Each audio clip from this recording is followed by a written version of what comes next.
मान के चलिए हमारे दो बहुत करीबी आदमी हैं, उन दोनों का ब्याह पड़ गया, तू कह रहा है कि हमरे ब्याह में आना, तू कह रहा है हमरे ब्याह में जाएगा, तो भैया हम एक में जाएंगे तो दूसरा से संबंध खराब हो जाएगा। एक काम करते हैं, कोई दिन हम अपना ब्याह कर लेते हैं। मोदी जी कभी कभी मेरी बात मान लेते हैं। तक दुनिया में ये दोनों देश हैं, अमेरिका और रूस, हमेशा गोलियां चलती रहेंगी। और एगो छोटका ससुरा चाइना, ये पूरी दुनिया में गोलियां चलवाते रहेंगे। हम लोग को न्यूट्रल बैलेंस लेके चलना है, लेकिन हमें यह नहीं भूलना चाहिए कि अमेरिका से दोस्ती, दुश्मनी तो खतरनाक होती है, दोस्ती और खतरनाक होती है। ये किसी के नहीं होते हैं सर। और अमेरिका के पिछले कर्मों को हमें नहीं भूलना चाहिए। याद कीजिए 1971 में जब जंग चल रही थी तो रूस हमें बचाने आया था, 40वां बेड़ा भेजा था, और यही अमेरिका है जो परमाणु बम से मारने की धमकी दिया था, अपना 7वां बेड़ा भेजा था। 1965 में जब हमारे यहाँ अकाल पड़ा था तो अमेरिका हमें सुअरों को खाने वाला गेहूं दिया था। किस मुंह से अमेरिका आज हमसे मदद मांग रहे हैं यहाँ पे भैया? जब 370 लगा था तो इसमें 7 रूस ने हमारा दिया था। यूएनओ में कश्मीर में जब जब मुद्दा आया था तो यूएनओ कहता था कि वहां के लोगों से पूछिए क्या होगा,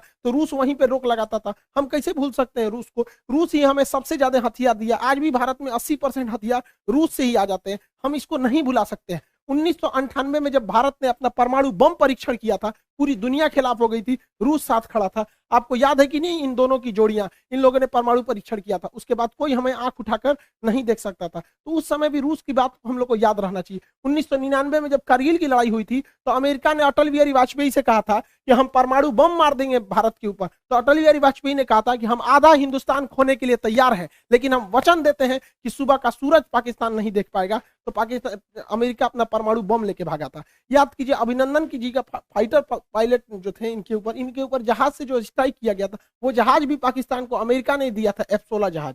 आज भी हमारी जरूरत रूस ही पूरा करता है। S-400 के दम पर हम चाइना को चैलेंज करते हैं, किसने दिया? रूस ने दिया। विक्रमादित्य किसने दिया? रूस ने दिया। 1991 में हम लोग जब अंतरिक्ष में क्रायोनिक इंजन की जरूरत थी, रूस अपने 8 क्रायोनिक इंजन दे रहा था, अमेरिका ने उस पर प्रतिबंध लगा दिया, जिस वजह से हमारा परमाणु अंतरिक्ष कार्यक्रम लगभग 20 साल पीछे चला गया। यहाँ पर आज भी चंद्रयान में अमेरिका के जगह पे रूस हमारी मदद कर रहा है। तो रूस हमेशा से हम लोग के साथ रहा है। आज देखिए परमाणु पनडुब्बी, चाहे चक्र हो, नेपरा हो, अरिहंत हो, इसमें रूस हमारी मदद कर रहा है। AK-203 राइफल की फैक्ट्री हो, रूस मदद कर रहा है। चाहे सुखोई जहाज जो हमारी वायुसेना का रीढ़ है, रूस ने हमें दिया है। ब्रह्मोस जहाज, दुनिया का सबसे खतरनाक सुपरसोनिक क्रूज जहाज मिसाइल है जिससे चाइना डरता है, किसने दिया है? रूस ने दिया है। तो हमें बैलेंस लेके चलना है। कहीं ना कहीं सेना में रूस मदद करेगा, लेकिन अमेरिका से हम लोग को भी संबंध बना के रखना है। चाइना को जब कंट्रोल करने की बारी आएगी तो रूस नहीं सुनेगा, तब हमें अमेरिका को लाना पड़ेगा। इस दुविधा में हम लोग हैं कि अमेरिका का साथ दें कि रूस का साथ दें। इसके लिए सबसे अच्छा रास्ता क्या होता है समझिए।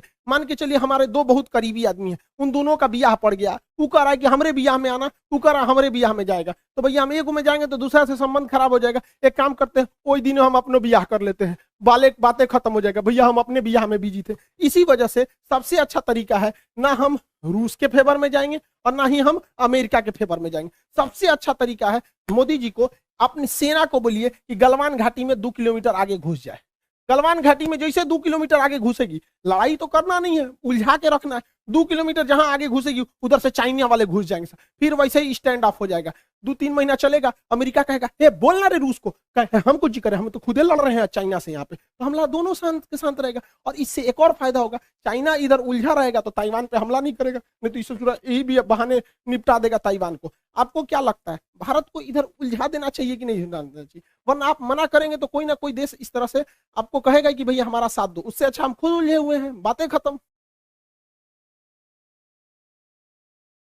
कैसे मिसाइल आया और ऐसे हमारे देश के अंदर घुस गया 124 किलोमीटर। अब ये मामला लेके जाएंगे यूएनओ में सिक्योरिटी काउंसिल में उठाएंगे, रूस से कहेंगे, चाइना से कहेंगे, इस्लामिक ऑर्गेनाइजेशन के देशों से कहेंगे। इन लोग का कहना है कि यूएनओ तक में ये मामला उठेगा कि आखिर ये मिसाइल आया क्यों। ये गधा पाकिस्तान उसी चाल में फंस गया जिसमें हम इसे फंसाना चाहते थे। हम ये चाहते थे कि पाकिस्तान इस पर बवाल करे और ये मामला इंटरनेशनल हो, लेकिन इन गधों के यहाँ पता नहीं कोई इंटरनेशनल रिलेशन पढ़ाता भी है कि नहीं, इन गधों को कुछ नहीं पता, ये हल्ला कर दिए हैं। एक्चुअल में ये मिस फायर नहीं था, ये डायरेक्ट फायर किया गया था जानबूझ के। अब समझ में आ गया, हम लोगों को इस इंटरनेशनल कचड़ा में नहीं पड़ना था कि रूस का साथ दे, कि यूक्रेन का दे, कि नाटो का, कि अमेरिका का। इसलिए हम खुद बोले थे कि भारत को कहीं ना कहीं हमला कर देना चाहिए ताकि हम लोग खुद ही इंटरनेशनल प्रेशर से बच जाएं। आज पूरी दुनिया नहीं करिए कि आप हमें जेलेंस्की का साथ दीजिए, नाटो का साथ दीजिए, कुछ नहीं कर रहा है। अब हम लोग यूक्रेन मारने से हट गए हैं क्योंकि पाकिस्तान इसे इंटरनेशनलाइजेशन कर रहा है और हम लोग बच गए यहाँ पे। मोदी जी कभी कभी मेरी बात मान लेते हैं।